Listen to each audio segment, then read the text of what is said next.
Assalomu alaykum aziz hamyurtlar, vatandoshlar. Musofir shahardan ketmoqchi bo'lgan aka-ukalarimiz O'zbekiston nomeridagi avtobuslarimiz mana xudo xolasa Toshkent Moskva Toshkent yo'nalishi bo'yicha avtobusimiz chiqib ketmoqda. Hozirgi kunda avtobuslarimiz unaqa to'lib ketmayapti. Aziz obunachilar, aziz vatandoshlar, ko'rib turibsizlar. Xudo xolasa mana bitta sidina olgan, bitta sidina bonusga bo'lyapti. Aka, yoningizda hech kim yo'qmi? Qayerdansiz? Samarqand, Urgut aka. Birinchi ketishingiz emasmi? Birinchi ketishingizmi? Yaxshimi? Yo'q aka. Shikoyatlar yo'qmi aka? Yo'q, yo'q. Mana akalarimiz xudo xolasa ketyapti. Aka, yaxshimi aka? Qayerdansiz?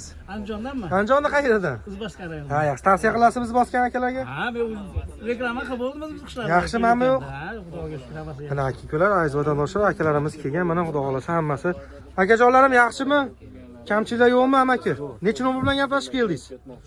88mi? Ha, joyinglar sog' bo'lsin. Amaki yaxshimi? Ha? Ha, joyinglar sog' bo'lsin. Kamchiliklar yo'qmi? Yo'q. Mana xudo xolasa aka-ukalar, kimga shunaqa ishonchli avtobus xizmatlari kerak bo'lsa, ekranda nomerlarimiz.